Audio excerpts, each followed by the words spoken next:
রাত ৩টা ছুঁই ছুঁই। হাসপাতালের করিডর থেকে শুরু করে কেবিনের ভেতরটা পর্যন্ত এক অসহ্য ক্লান্তিতে ডুবে আছে। করিডরের টিমটিমে আলোয় সবার অবয়বগুলো অস্পষ্ট দেখাচ্ছে। নিহাল আর সৃজনী অনেকক্ষণ আগেই চলে গেছে, তবে সকালে আবার আসবে বলে গেছে। আরশিকে আইসিইউ থেকে বের করে একটু আগেই সাধারণ কেবিনে শিফট করা হয়েছে। শরীরের অবস্থা কিছুটা স্বাভাবিক হলেও সেন্স এখনও ফেরেনি। ডাক্তার কড়াভাবে বলে দিয়েছেন ২৪ ঘন্টার মধ্যে জ্ঞান না ফিরলে কোমার ঝুঁকি আছে। তবে এখন সেই ভয় কারো চোখে নেই। সবার মনের কোণে শুধু একটাই আনন্দের ঝলক, আরশি বেঁচে আসছে। এতেই অদর অনেক। রৌশনী খান, হিমি খান আর তনুজা খান আরশির কেবিনেই বসে আছেন। তিনজনেরই মাথাটা ঝুলে পড়েছে দীর্ঘ সময়ের কান্নাকাটি আর উৎকণ্ঠার পর। শরীর আর সায় দিচ্ছে না, হয়তো গভীর ঘুমে তলিয়ে গেছেন তারা। বইয়ের করিডোরে আরফা, তুরা আর তিথি ফ্লোরে একে অপরকে আষ্টেপৃষ্টে জড়িয়ে ধরে ঘুমিয়ে পড়েছে। রৌদ্র, আয়ন আর শিহাব তিনজনেই দেওয়ালের সাথে পিঠ ঠেকিয়ে চোখ বুজে আছে। আনোয়ার খান, আশিক খান আর আরিফুল খান বেঞ্চের ওপর বসেই তন্দ্রাচ্ছন্ন। সারাদিনে সেই বিভীষিকা আর হাহাকারের পর ক্লান্ত চোখগুলো যেন একটু শান্তির ঘুম খুঁজে নিয়েছে। ভোরের আলো তখনও ফোটেনি, কিন্তু অন্ধকারের বুক চিরে একটা অদ্ভুত আভা আরশির চোখে পাতায় খেলা করছে। আরশি মনে হচ্ছে সে যেন কোনো এক গভীর অন্ধকার মরণ গুহা থেকে অনেক কষ্টে বেরিয়ে আসছে। তার চারপাশটা বড্ড ভারী, নিস্তব্ধ। আরশি খুব ধীরে ধীরে পিলপিল করে চোখ মেলল। প্রথম কয়েক মুহূর্ত সব কিছু ঝাপসা মনে হলো। সে শুধু দেখতে পারছে ওপরে সাদা ছাদ, যেখানে একটা ফ্যান খুব ধীর গতিতে ঘুরছে। আরশি তার ঘাড়টা এপাশে ওপাশে ঘোরানোর চেষ্টা করলো, কিন্তু পারল না। মাথাটা যেন পাথরের মতো অবশ হয়ে আছে। তার মনে হলো শরীরের ওপর দিয়ে যেন আস্ত একটা পাহাড় বয়ে গেছে। সে বুঝতে পারছে না সে কোথায় আছে।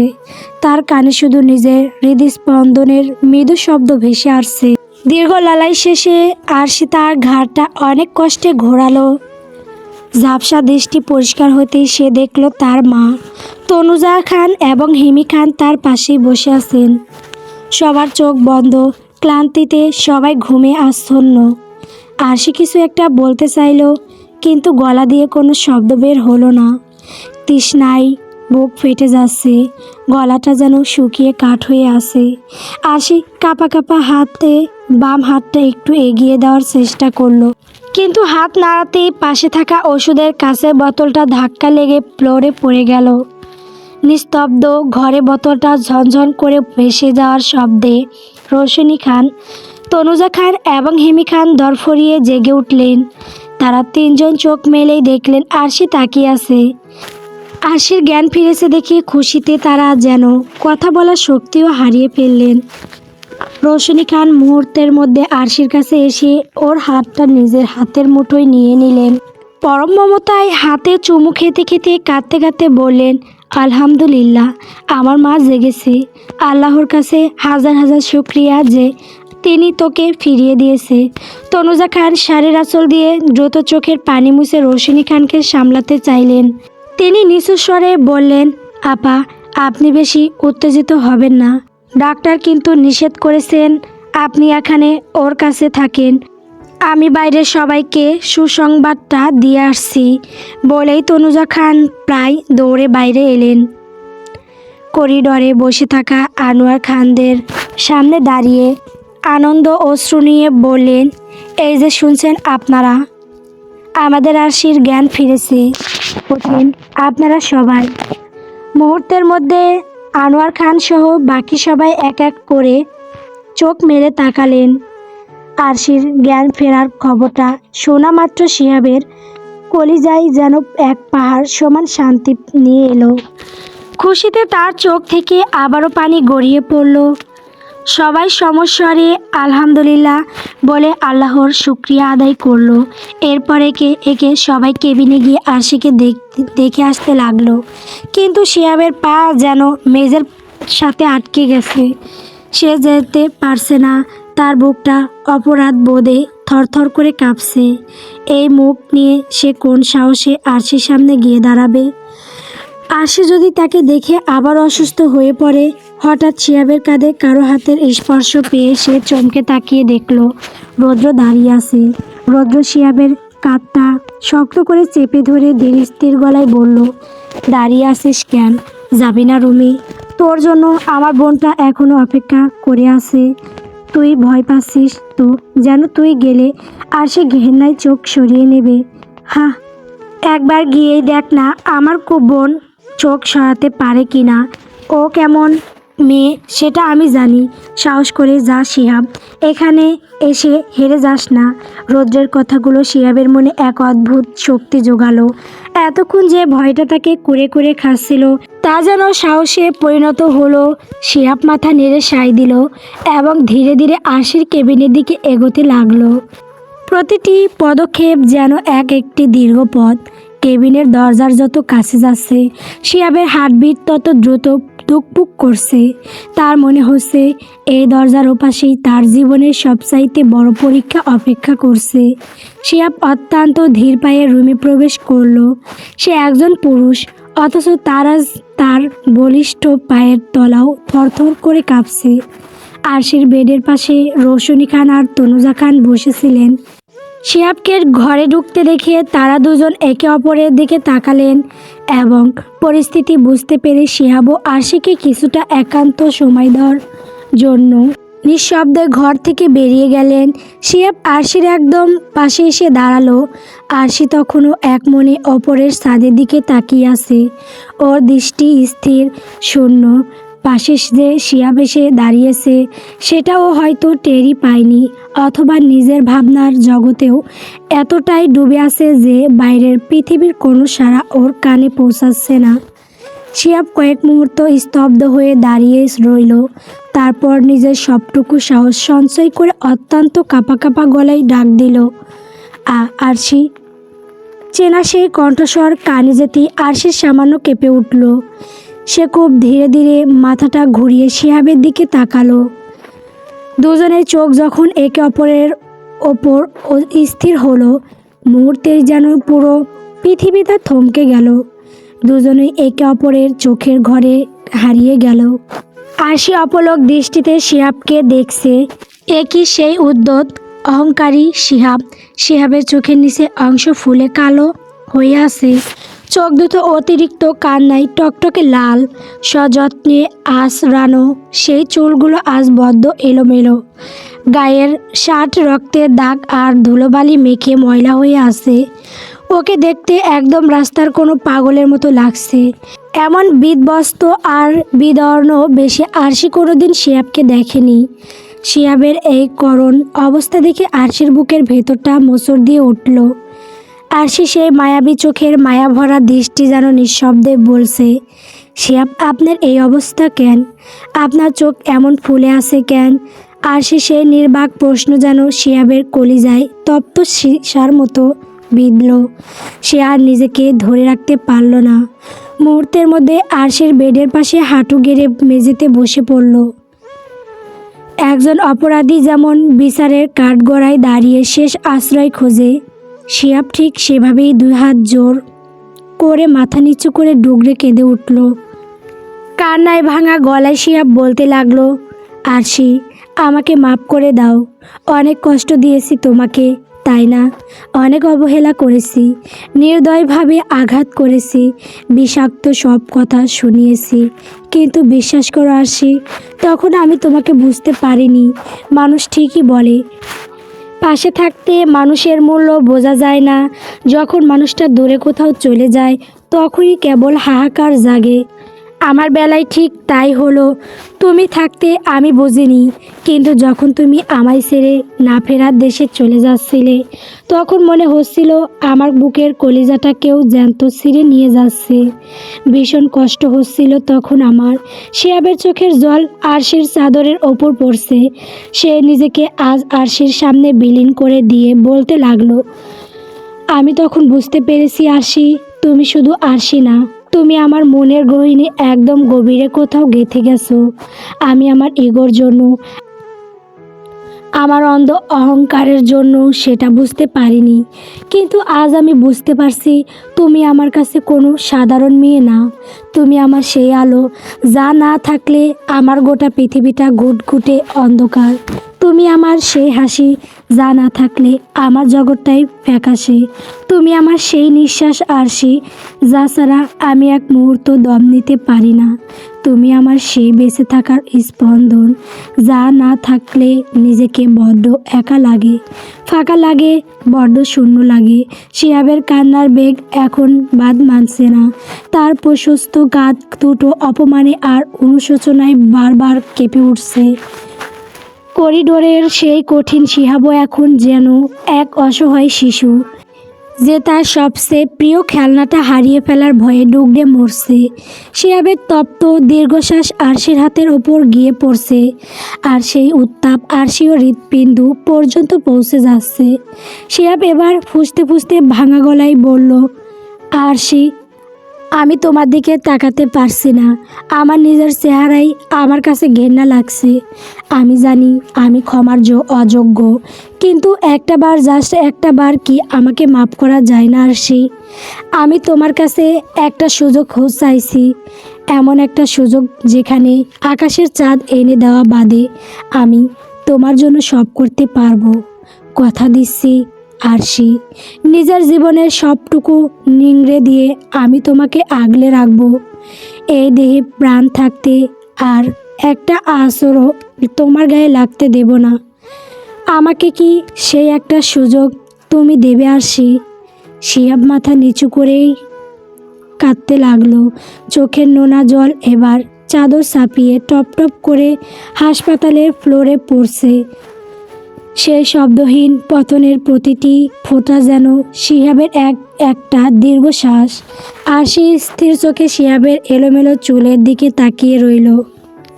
সে নিজের কানকেই বিশ্বাস করতে পারছে না যে শিহাব তাকে দেখে মুখ ফিরিয়ে নিত, যে শিহাব তাকে বিরক্তি মনে করত। সেই মানুষটা আজ তার পায়ের কাছে বসে প্রেমের ভিখারি হয়ে কাঁদছে। আরশি কি তবে মরে গেছে? এটা কি মৃত্যুর পরের কোনো স্বর্গীয় স্বপ্ন?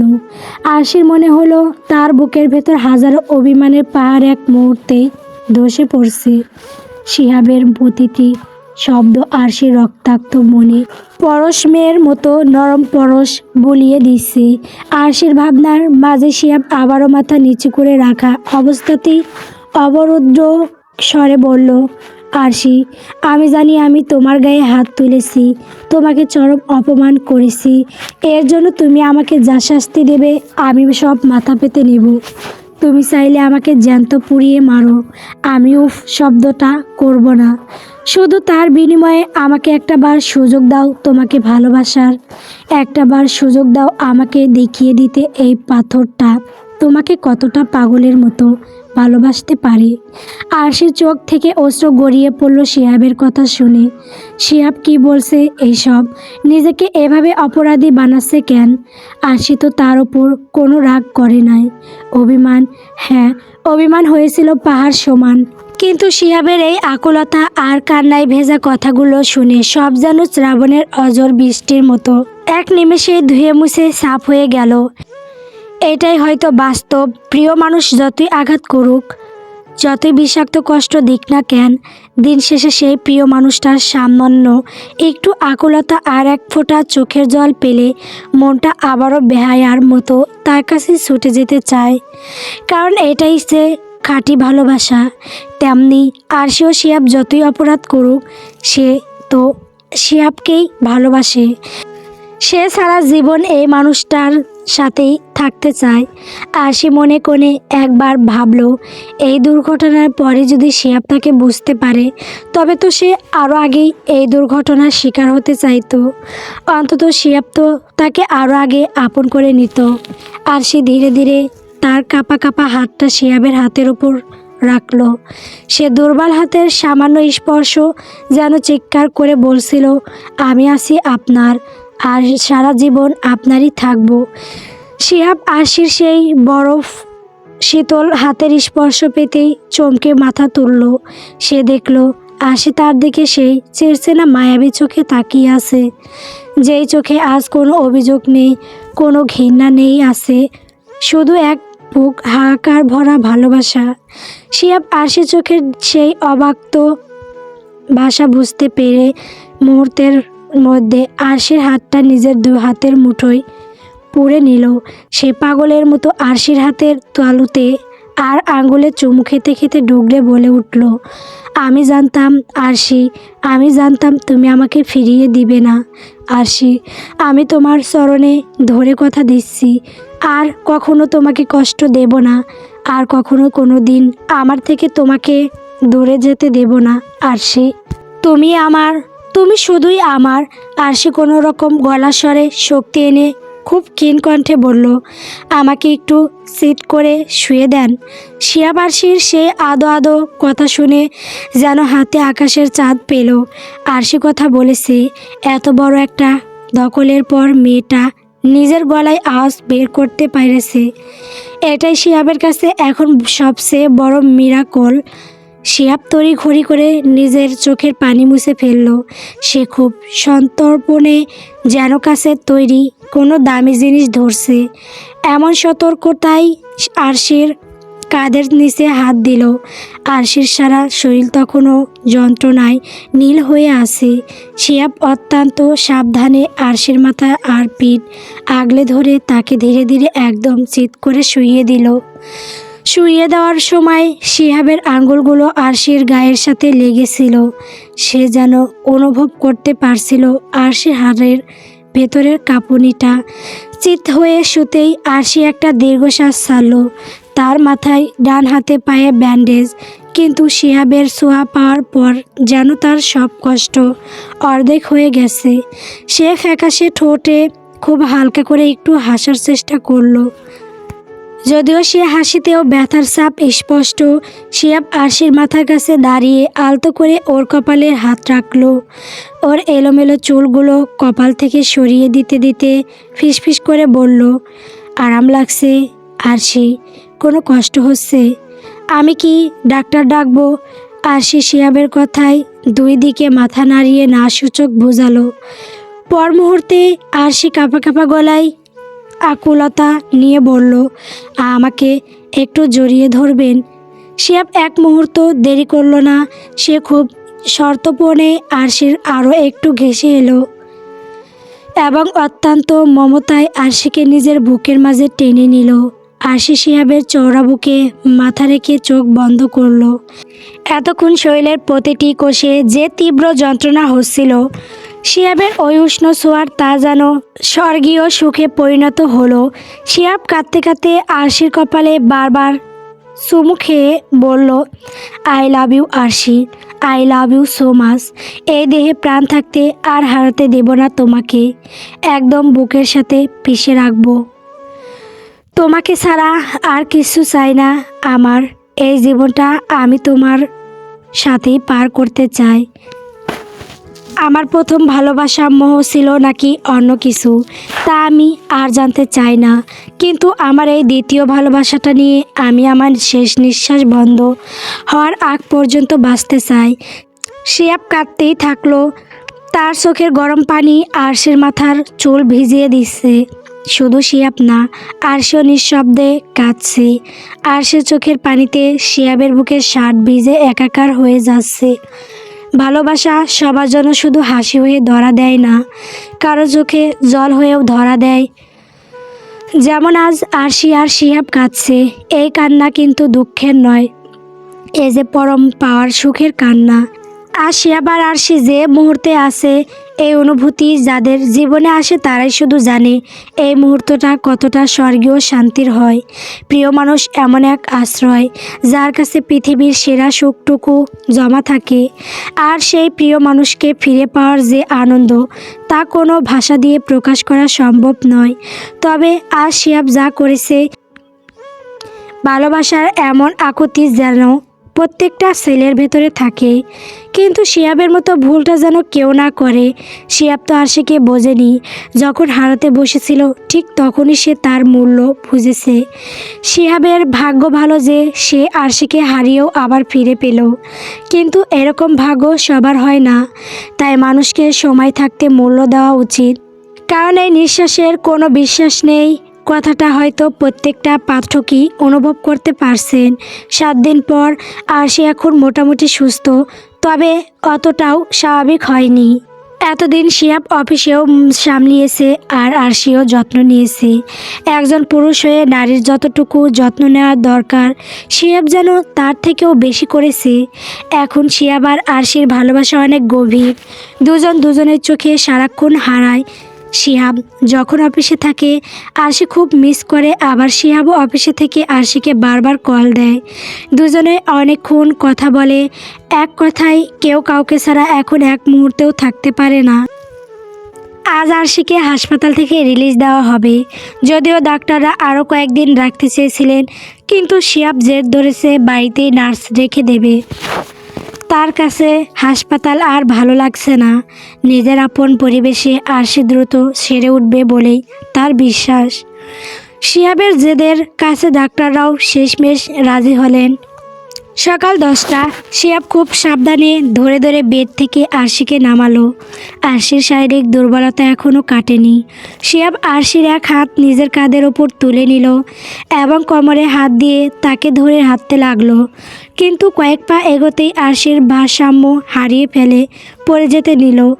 ঠিক সেই মুহূর্তে শিহাব বিদ্যুৎ গতিতে আরশির কোমর জাপটে ধরে ফেলল। শিহাব ভয়ে বড় বড় শ্বাস নিতে নিতে অস্থির হয়ে বলল, আরশি, তুমি ঠিক আছো? লেগেছে কোথাও? আরশি ধীরে ধীরে মাথা নাড়িয়ে আশ্বস্ত করলো, ঠিক আছি। শিহাব অতি সাবধানে আরশিকে আবারও সোজা করে দাঁড় করালো। আরশির কপালে এসে পড়া অবাধ্য চুলগুলো সে পরম মমতায় আলতো করে কানের পাশে গুঁজে দিতে লাগলো। আরশি অপলক দৃষ্টিতে শিহাবের মায়াবী মুখটার দিকে তাকিয়ে রইল।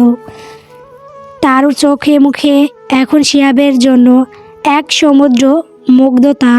শিহাব আরশিকে অভাবে তাকিয়ে থাকতে দেখে একটু দুষ্টুমি ভরা হাসিতে বলল, আমি আপনারই গো মহারানী, এইভাবে তাকিয়ে আমাকে নজর দিয়েন না, না হলে পরে নিজেকেই দোষারোপ করবেন যায়। আহারে, আমার এত সুন্দর জামাইটাকে নজর লাগাই দিলাম। শিহাবের কথায় আরশি লজ্জায় একদম কুঁকড়ে গিয়ে মাথা নিচু করে ফেলল। আরশির এই লজ্জামাখা ফ্যাকাশে মুখটা যখন হালকা লালচে বর্ণ ধারণ করলো, তখন শিহাবের মাথায় যেন দুষ্টুমি আরও বেড়ে চড়ে বসলো। সে আরশিকে আরও একটু নিজের বুকের সাথে মিশিয়ে ধরল। আরশির কানের লতি ছুঁয়ে থাকা চুলগুলো সরিয়ে দিয়ে ফিসফিস করে বলল, আরশি, জানো এখন তোমার এই লজ্জামাখা মুখটা দেখলে আমার অন্য কিছু করতে মন চায়। আর কোনটা করতে মন চায় সেটা কি তুমি জানো? আরশি শিহাবের বাহুবন্ধনে থেকে আরও আড়ষ্ট হয়ে গেল। তার গাল দুটো লজ্জায় লাল টকটকে হয়ে উঠতে লাগলো। শিহাব এবার আরশির কানের একদম কাছে মুখ নিয়ে নিচু স্বরে গভীর আবেগে বলল, সেদিন তোমাদের বাড়িতে তোমাকে প্রায় প্রেগনেন্ট করতে চেয়ে যে কাজটা করতে নিয়েছিলাম সেই কাজটা তো অর্ধেকটাই বাকি ছিল। এখন শুধু ওই কাজটাই সম্পূর্ণ করতে ইচ্ছে করে। শিহাবের এমন খোলামেলা আর সাহসিকতা শুনে আরশি যেন আকাশ থেকে পড়ল। সে বড় বড় চোখ করে শিহাবের দিকে তাকালো। শিহাবের চোখে তখন চিকচিক করছে দুষ্টুমির হাসি আর একরাশ প্রেম। আরশি কোনো মতে শিহাবের বুকে মৃদু ধাক্কা দিয়ে অস্ফুট স্বরে বলল, সি শিহাব, কি বলছেন এসব? হাসপাতালের মধ্যে অন্তত একটু লজ্জা করেন। শিহাব আরও একটু কাছে ঝুঁকে এসে আরশির নাকের সাথে নিজের নাক ঘষে দিয়ে বলল, বইয়ের কাছে আবার কিসের লজ্জা? আমার মহারানীটা শুধু একবার সুস্থ হোক, তারপর তো আসল পাওনা বুঝে নেব। আরশি লজ্জায় শিহাবের বুকে মুখ লুকালো। হাসপাতালের সেই গমট কেবিনটা এখন কেবল যন্ত্রণার স্মৃতি নয়, বরং দুজনের খুনসুটি আর রোমান্টিক এক আবহে ভরে উঠেছে। খানবাড়ি। বিকেলবেলা আরফা ছাদে দাঁড়িয়ে আছে। হালকা বাতাসে তার অবাধ্য চুল উড়ছে। আরফা ম্লান আকাশের দিকে তাকিয়ে এক বুক দীর্ঘশ্বাস ছাড়ল। তার চারপাশের জোড়া জোড়া মানুষের ভিড় দেখে নিজের একাত্মতা আজ যেন একটু বেশি গায়ে লাগছে। মনের অজান্তে একরাশ হাহাকার নিয়ে সে বলে উঠল, হে আল্লাহ, আর কতকাল এই বিষণ্ণ সিঙ্গেল লাইফ কাটাতে হবে? একঘেয়েমি আর সইছে না। এবার অন্তত মনের মতো কাউকে পাঠাও। কথাটা বলার সাথে সাথেই হঠাৎ গেটের সামনে টাওয়ারের ঘর্ষণে গাড়ির শব্দ শোনা গেল। সেই শব্দ শোনা যেতেই আরফা চমকে উঠে বাড়ির গেটের দিকে তাকালো। দেখলো একটা ঝকঝকে নতুন গাড়ি বাড়িতে ঢুকছে। আরফা বুক কুঁচকে গাড়িটির দিকে তাকিয়ে রইল। গাড়ি থেকে একে একে বের হয়ে এলো নেহাল, সৃজনী এবং তার বাবা মা।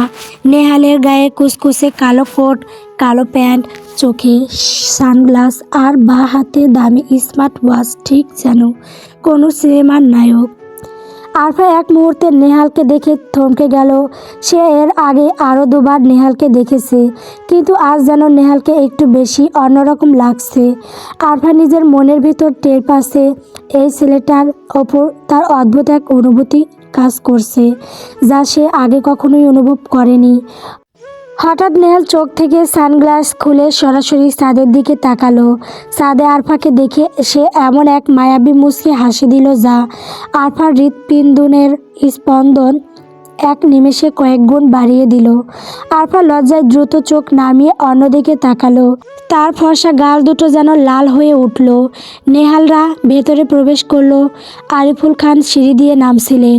ঠিক সেই মুহূর্তে নেহালদের দেখে তিনি খুশিতে টকমক হয়ে বললেন, আরে আরে নেহাল বাবা, যে আমাদের বাড়িতে ভাবতেও পারিনি। নেহাল অত্যন্ত বিনয়ের সাথে সালাম দিল, আসসালামু আলাইকুম আঙ্কেল। আজকে একদম সপরিবারে হাজির হয়েছি আপনাদের বিরক্ত করতে। আরিফুল খান অট্ট হাসি দিয়ে বললেন, খুব ভালো করেছো বাবা, খুব ভালো করেছো একদম। আরিফুল খান নেহালের বাবার সাথে কুশল বিনিময় করে সবাইকে ড্রয়িং রুমে বসতে বললেন। মুহূর্তের মধ্যে বাড়ির সবাই এক এক করে ড্রয়িং রুমে হাজির হলেন। নেহালদের দেখে সবাই মহা খুশি। রশিদ খান তো নেহালের পছন্দের খাবার রান্না করতে রান্নাঘরে প্রায় পাগল হয়ে গিয়েছেন।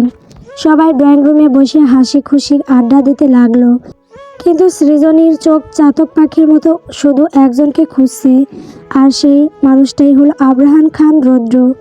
ঠিক সেই মুহূর্তে রৌদ্র আর আয়ার অফিস থেকে ফিরল। দুজনেই বেশ ক্লান্ত। রৌদ্র সোফায় বসে শার্টের বোতাম আগলা করছিল। ঠিক তখনই তোরা পাশ থেকে এসে কোনো কথা না বলে রৌদ্রের হাত থেকে কোটটা নিয়ে গটগট করে সিঁড়ি দিয়ে ওপরে চলে গেল। বিষয়টা সৃজনীর কাছে বড্ড অদ্ভুত লাগলো। রৌদ্রের জিনিস এই মেয়েটা এত অধিকার নিয়ে নিল কেন? পর মুহূর্তে সে চিন্তাটা ঝেড়ে ফেললো। ভাবলো হয়তো ছোট বোন হিসেবে ভাইয়ের যত্ন করছে। সবার আড্ডার মাঝে হঠাৎ নেহালের বাবা পরিবেশটা একটু গম্ভীর করে সবার উদ্দেশ্যে বললেন, অনেক তো গল্প হলো, যে কারণে আজ আসা, সেই আসল কথাটাই তো বলা হলো না। আনোয়ার খান উৎসুক হয়ে বললেন, হ্যাঁ ভাই সাহেব, বলেন কি বলবেন। নেহালের বাবা নেহালের কাঁধে হাত রেখে সগর্বে বললেন, আসলে আমার ছেলেটা আপনাদের বাড়ির একটা মেয়েকে নিজের অর্ধাঙ্গিনী করতে চায়। যদি আপনাদের কোনো আপত্তি না থাকে তবে আরিফুল ভাই সাহেবের ছোট্ট মেয়ে আরফার সাথে আমার নেহালের বিয়ে দিতে চাই। কথাটা শোনা মাত্র ড্রয়িং রুমে যেন আনন্দের বিদ্যুৎ খেলে গেল। আরিফুল খান খুশিতে সোফা থেকে প্রায় লাফিয়ে উঠে বললেন, আপত্তি কেন থাকবে? নেহালের মতো হীরের টুকরো ছেলের হাতে আমার মেয়েকে দিতে পারবো, এটা তো আমার জন্য সৌভাগ্যের ব্যাপার। আরিফুল খান এবার আনোয়ার খান আর আশিক খানের দিকে তাকিয়ে সম্মতির আশায় বললেন, তোমরা কি বলো ভাইয়ারা? তোমাদের অমত নেই তো কোনো? আনোয়ার খান হাসতে হাসতে সম্মতি দিয়ে বললেন, আরে আপত্তি কোন থাকবে? নেহালকে তো আমি অনেক আগে থেকেই চিনি। নেহালের মতো যোগ্য আর মার্জিত ছেলের হাতে আমাদের আরফার বিয়ে হলে মেয়েটার জীবনটা একদম সার্থক হবে। এর চেয়ে খুশির খবর আর কি হতে পারে? আশিক খানও মাথা নেড়ে সায় দিয়ে বললেন, ঠিক বলেছ ভাইজান, আমাদেরও কোনো আমত নেই। এরপর আনোয়ার খান তনুজা খান আর হিমি খানের দিকে তাকিয়ে হুকুমের সুরে বললেন, এই যে ছোট্ট বোনরা, তোমরা দুজন দেরি না করে জলদি ছাদে যাও আর আমাদের আরফাকে সাজিয়ে গুজিয়ে ড্রয়িং রুমে নিয়ে আসো। বড়দের কথার মাঝে তিথি আর নিজেকে ধরে রাখতে পারল না। সে এক দৌড়ে সিঁড়ি ভেঙে ছাদে উঠে এলো। দেখলো আরফা তখন গ্রিল ধরে আনমনে দূরে আকাশের দিকে তাকিয়ে আছে। নিজের সিঙ্গেল ভবিষ্যৎ ভাবনায় সে বিভোর। তিথি দুষ্টুমিশ করে নিজের চুলের বিনুনিটা স্টাইল করে ঘোরাতে ঘোরাতে গাইতে শুরু করলো। মনটা আমার উড়ু উড়ু, বুকটা ফেটে তুরু তুরু, আহা আমার আপুর বিয়ের লগন এলো রে, আমার আপুর বিয়ের লগন এলো রে। তিথির এমন আজব আর সুর করে গান গাওয়া দেখে আরফা হকচকিয়ে গেল। সে অবাক হয়ে তিথির দিকে তাকিয়ে বলল, কি হয়েছে রে তোর? পাগল হয়ে গেছিস নাকি? কিসের বিয়ের লগ্ন? তিথির এক গাল হাসি দিয়ে আরফার দুহাত ধরে নাচতে নাচতে বলল, পাগল আমি হইনি আপু, পাগল হয়েছে ওই যে নিচে বসে থাকা নেহাল ভাইয়া। উনি ওনার বাবা মাকে নিয়ে এসেছেন তোমাকে নিজের বউ করে নিয়ে যেতে। নিচে বিয়ের কথা পাকা হচ্ছে, চলো জলদি, আমরা তোমাকে নিতে আসছে। তিথির কথা শুনে আরফার মনে হলো তার মাথায় যেন হঠাৎ আকাশ ভেঙে পড়ল। নেহাল তাকে নিজের অর্ধাঙ্গিনী করতে এসেছে এবং নিচে রীতিমতো বিয়ের পাকা কথা চলছে, এটা যেন তার কল্পনারও বাইরে ছিল। আরফা মুখ ফুটে কিছু বলতে চাইল, কিন্তু তার আগে তনুজা খান আর হিমি খান ছাদে এসে হাজির হলেন। হিমি খান হাসি মুখে আরফার দিকে তাকিয়ে বললেন, আরফা নিচে চল মা, সবাই তোর জন্য অপেক্ষা করছে। আরফার বুকের ভেতরটা তখন ধরফর করছিল। তিথি পাশে দাঁড়িয়ে মুখ টিপে হাসছে আর ব্রু নাচিয়ে ওকে খেপাচ্ছে। তনুজা খান আর হিমি খান মিলে পরম যত্নে আরফাকে একটা সুন্দর শাড়ি পরিয়ে দিলেন। আরফা নিজেও আয়নার সামনে দাঁড়িয়ে হালকা একটু সাজিয়ে নিল নিজেকে। সত্যি বলতে তার মনটা কিন্তু খুব একটা খারাপ লাগছে না, কারণ নেহালকে তারও বেশ ভালো লাগে। কিন্তু হুট করে এভাবে বিয়ে হয়ে যাবে ভাবতেই তার মনে হচ্ছিল সিঙ্গেল লাইফটাই বুঝি বেশি ভালো ছিল। সাজগোজ শেষে আরফাকে নিচে ড্রয়িং রুমে নিয়ে আসা হলো। আরফা অত্যন্ত জড়সড় হয়ে মাথা নিচু করে ঘরে ঢুকলো এবং উপস্থিত সবাইকে নিচু স্বরে সালাম দিল। সবাই খুশি মনে সালামের উত্তর নিয়ে তাকে বসতে বললেন। আরফা আনোয়ার খানের পাশের সোফাটায় মাথা নিচু করে চুপচাপ বসলো। এদিকে নেহাল কিন্তু এক মুহূর্তের জন্য আরফার ওপর থেকে দৃষ্টি সরাতে পারছে না। সে এক ধ্যানে তাকিয়ে আছে এই মায়াবী মেয়েটির দিকে। নেহালের মনে পড়ে গেল আরশির বিয়ের সেই বৌভাত অনুষ্ঠানের দিনটির কথা। নীল শাড়িতে আরফাকে যখন সে প্রথম দেখেছিল, সেই দিনই সে মেয়েটির প্রেমে পড়ে গিয়েছিল।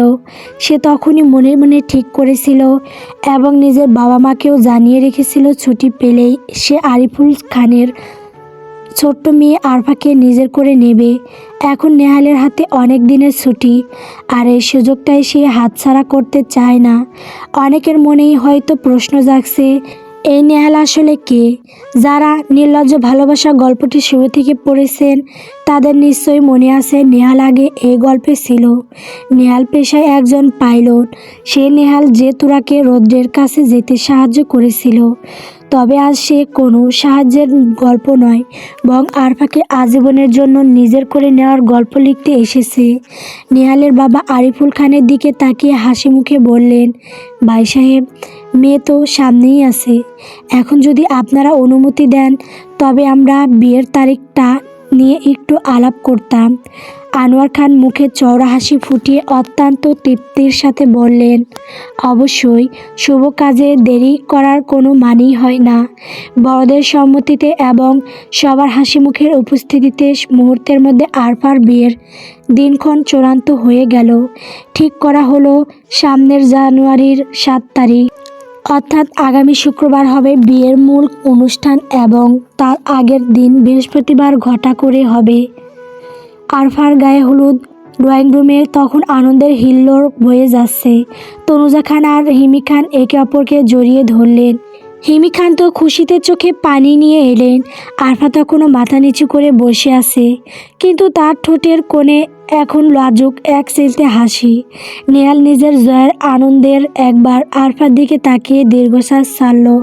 যাকে পাওয়ার জন্য সে মনে মনে এতকাল অপেক্ষা করেছে, আর সে তার হতে যাচ্ছে। অবশেষে আমাদের শান্তশিষ্ট আরফার বিয়ে ঠিক হলো।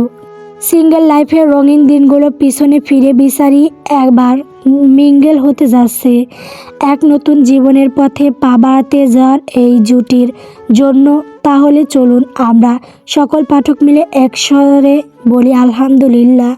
খানবাড়িতে এখন উৎসবের আমেজ। আরশির সুস্থতা আর আরফার বিয়ের খবর সব মিলিয়ে বিষাদের মতো মেঘ কেটে গিয়ে এখন কেবলই খুশি রৌদ্রর। নেহালরা অবশেষে খাওয়া দাওয়া শেষ করে হাসি মুখে বিদায় নিয়ে চলে গেলেন। ড্রয়িং রুমের সেই শোরগোল থামতেই রৌদ্র তার ক্লান্ত শরীরটা টেনে নিজের রুমের দিকে পা বাড়ালো। রুমে ঢুকে সে দেখল তোরা ড্রেসিং টেবিলের সামনে দাঁড়িয়ে হন্যে হয়ে কী যেন খুঁজছে। রৌদ্র নিঃশব্দে এগিয়ে গিয়ে পিছন থেকে তুরাকে জড়িয়ে ধরল। নিজের মুখটা তুরার কাঁধে ডুবিয়ে দিয়ে আদুরে গলায় বলল, বউ, আমার না ভীষণ মাথা ব্যথা করছে, একটু আদর করবা? বলা হয়নি রৌদ্র এখন তুরাকে তুমি করে ডাকে। নিজের বিবাহিত স্ত্রীকে তুই করে ডাকাটা এখন তার কাছে বড্ড বেমানান আর অসহ্য লাগে। তাই সে এখন তুরাকে তুমি বলে আপন করে নেয়। রৌদ্রের বাহুবন্ধন আর এমন আচমকা আবদার শুনে তুরা ছটফট করে তার কাছ থেকে ছাড়া পাওয়ার চেষ্টা করলো। মুখ ঝামটা দিয়ে সে বলল, অসভ্য, মাথা ব্যথা করছে তো টিপে দিতে বলবেন, তা না আদর কর্মু। সবসময় শুধু অসভ্যতামি করার ধান্দা। এই নির্লজ্জ পুরুষ। ছাড়ুন বলছি, যান এখনই গিয়ে গোসল করেন, শরীর থেকে ঘামের উৎসুক গন্ধ আসছে। রৌদ্র তবুও ছাড়ল না, বং তুরার ঘাড়ের কাছে নাক ডুবিয়ে একটা গভীর শ্বাস নিয়ে মুচকি হেসে বলল, ঘামের গন্ধ না ছাই, আমার বউয়ের কাছে তো এটাকেও পারফিউম মনে হওয়ার কথা। আর মাথা ব্যথা তো কপালে একটা চুমু খেলেই সেরে যাবে, টিপতে হবে কেন? তুরা আবার একটু জোর করেই রৌদ্রকে সরিয়ে দিল। আয়নায় নিজের এলোমেলো চুল ঠিক করতে করতে ভ্রু কুঁচকে তাকালো রৌদ্রের দিকে। রৌদ্রের চোখে মুখে ক্লান্তি থাকলেও তুরার প্রতি তার সেই চেনা দুষ্টুমি আর ভালোবাসার দৃষ্টিটা আগের মতোই পরখ। তুরা গটগট করে আলমারি থেকে রৌদ্রের তোয়ালে বের করে তার দিকে ছুঁড়ে দিয়ে বলল, চুপচাপ গিয়ে শাওয়ার নিন তো, নাইলে আজ রাতে কিন্তু আপনারই আদুরে বউ আপনাকে বিছানায় শুতে দেবে না, সোফায় গিয়ে রাত কাটাতে হবে। রৌদ্র তোয়ালেটা লুফে নিয়ে হো হো করে হেসে উঠল। তোরার এই মিকি রাগ আর ধমক তাকে এখন যন্ত্রণার চেয়ে বেশি প্রশান্তি দেয়। সে বাথরুমের দিকে পা বাড়াতে বাড়াতে বিড়বিড় করে বলল, দেখি কদ্দূর তেজ দেখানো যায় মিসেস আব্রাহাম খাম রৌদ্র। দিন শেষে তো আমার বুকের মাঝে আসতে হবে। তুরা নিজের মাথার চুলগুলো উঁচু করে ঝুঁটি বাঁধতে বাঁধতে বিড়বিড় করে বলল, অসভ্য। ঠিক সেই মুহূর্তে রৌদ্র ওয়াশরুমের দরজার উপর থেকে আবার উকি দিল। তুরার কথাটি তার কানে যেতেই সে বাঁকা হেসে বলল, সব পুরুষই তার বইয়ের কাছে অসভ্য, নির্লজ্জ আর না জানি কত কি। তোমাদের অভিধানে আমাদের জন্য এই গালিগুলোই তো সবচেয়ে বড় ডাক নাম, বুঝেছো আমার শেহজাদি বেগম? বলে রৌদ্র বিজয়ীর হাসি হেসে শীষ বাজাতে বাজাতে ওয়াশরুমে ঢুকে পড়ল। তুরা দরজার দিকে তাকিয়ে একটা লম্বা দীর্ঘ শ্বাস ছাড়ল। রৌদ্রের এই নির্লজ্জ ভালোবাসা সামলানো যে কারোর সাধ্যের অতীত। অন্যদিকে আয়ানও ক্লান্ত শরীর নিয়ে নিজের রুমে ফিরল। রুমে ঢুকেই দেখল সোফায় বসে তিথি পায়ের ওপর পা তুলে নখে আয়েশ করে নেল পলিশ দিচ্ছে। আয়ান নিজের ঘামে ভেজা কোটটা খুলে সরাসরি তিথির গায়ের ওপর ছুঁড়ে মারল এবং বেশ অধিকার নিয়েই হুকুমের স্বরে বলল, এই তিথি, যা তো আমার এই কোটটা ভালো করে ধুয়ে দে। বলেই নিজের পা থেকে মোজা জোড়াও খুলে তিথির দিকে ছুঁড়ে মেরে পুনরায় বলল, এই মোজা জোড়াও ধুয়ে দিস। তিথি তো নেল পলিশ দিচ্ছিল, হঠাৎ গায়ের ওপর এমন দুর্গন্ধযুক্ত কোট আর মোজা পরার সে চমকে উঠল। কোট থেকে নাকের আসা গন্ধে সে নাক মুখ কুঁচকে বমির মতো ভঙ্গি করে চিৎকার করে উঠল, ওয়াক থু, কি বিশ্রী গন্ধ আসছে। এই আয়ান ভাই, তোমার এইগুলো পোশাক নাকি ডাস্টবিনের আবর্জনা? তুমি কি নর্দমায় গোসল করে আসছো নাকি? তিথি নিজের নাক চেপে ধরে এক হাত দূরে সরে গেল। আয়ান ততক্ষণে সোফায় গা এলিয়ে দিয়ে চোখ বন্ধ করে ফেলেছে। সে হাসতে হাসতে বলল, অফিসের খাটুনি কি জিনিস সেটা তুই বুঝবি না রে রাক্ষসী। এখন বেশি বকবক না করে কাপড়গুলো নিয়ে ভাগ এখান থেকে। কথাটা বলেই আয়ান শার্টের বোতামগুলো খুলতে খুলতে তিথির দিকে আর চোখে তাকালো। তার ঠোঁটের কোণে লেগে থাকা সেই বাঁকা হাসিটা দেখে তিথির গা জ্বলে যাচ্ছিল। আয়ান শার্টটা পুরোপুরি খুলে একটা জাপটা দিয়ে তিথির গায়ের ওপর ছুঁড়ে মারল। যা পেতনি, এই শার্টটাও ভালো করে ধুয়ে দিস। তিথির শার্টটা কোনো মতে দুহাতে ধরে নিজের নাক কুঁচকেও ধরল। ঘামের গন্ধে তার দম বন্ধ হওয়ার জোগাড়। সে রাগে ফুঁসতে ফুঁসতে কোমরে হাত দিয়ে বলল, সব তো দিয়েই দিছো, তাহলে প্যান্ট কেন বাদ রাখছো? প্যান্টটাও খুলে দিয়ে দাও না, এটাও ধুয়ে দেই। তিথি ভেবেছিল এই কথা শুনে আয়ান হয়তো লজ্জিত হবে, কিন্তু আয়ান তো আয়ানই। সে একটুও বিচলিত না হয়ে বরং সোফা থেকে উঠে এক পা এগিয়ে এলো। নিজের প্যান্টের বেল্টে হাত রেখে অত্যন্ত স্বাভাবিক ভঙ্গিতে বলল, তুই যখন এতই রিয়েকশন করছিস তাহলে প্যান্টটাও খুলে দিতে পারি, দাঁড়া দিতাছি। বলে আয়ান খট করে প্যান্টের বেল্টটা আগলা করতে শুরু করলো। তিথির চোখ যেন কপালে উঠল। সে কল্পনাও করতে পারেনি আয়ান এত বেশি নির্লজ্জতা হতে পারে। তিথির সাথে সাথে দুই হাত দিয়ে নিজের চোখ শক্ত করে চেপে ধরল। সে দাঁতে দাঁত চেপে রাগে কাঁপতে কাঁপতে বলল, অসভ্য বেহায়া নির্লজ্জ পুরুষ, আমি জীবনে তোমার মতো এমন পুরুষ একটাও দেখিনি। একটুও কি লজ্জা নেই তোমার? আয়ানের ক্রান্তি যেন এক নিমিষেই কর্পূরের মতো উড়ে গেল। সে তিথির এই লাল হয়ে যাওয়া মুখটা খুব উপভোগ করছে। সে তিথির আরও একটু কাছে গিয়ে নিচু স্বরে শাসিয়ে বলল, শোন তিথি, তুই কি এখন লক্ষ্মী মেয়ের মতো এই কাপড়গুলো নিয়ে ধুতে যাবি, নাকি আমি সত্যি সত্যি প্যান্ট খুলে দেখাবো? মনে রাখিস, একবার যদি প্যান্ট খুলে ফেলি তখন কিন্তু আমার অন্য মুড চলে আসবে। তখন কিন্তু কাপড় ধোয়ার কথা আর মনে থাকবে না। তখন কি করে বসবো তুই কিন্তু ভালো করেই জানিস। আয়নের এই সোজাসাপটা আর সাহসী হুমকিতে তিথির কানে মুখে যেন আগুন ধরে গেল। লজ্জায় সে আর এক মুহূর্ত সেখানে দাঁড়ানোর সাহস পেল না। সে দ্রুত আয়নের সেই শার্ট আর কোটগুলো এক হাতে আগড়ে ধরল। রাগে ফুঁসতে ফুঁসতে তিথি বাথরুমের দিকে পা বাড়ালো। সে মনে মনে হাজারটা গালি দিচ্ছে আয়ানকে। আর এদিকে আয়ান আবারও সোফায় গা এলিয়ে দিয়ে তিথির যাওয়ার পথের দিকে তাকিয়ে একটা তৃপ্তির হাসি দিল। নিজের কপাল মুছে সে মুচকি হেসে বিড়বিড় করে বলল, পাগলি একটা, তোকে শায়েস্তা করা এই মক্ষম ওষুধটা আমার বেশ জানাই আছে। গল্প নির্লজ্জ ভালোবাসা। গল্পটি কেমন হয়েছে কমেন্ট করে বলবেন। পরবর্তী পর্ব পাওয়ার জন্য অবশ্যই আমার চ্যানেলটিকে সাবস্ক্রাইব করবেন। ধন্যবাদ।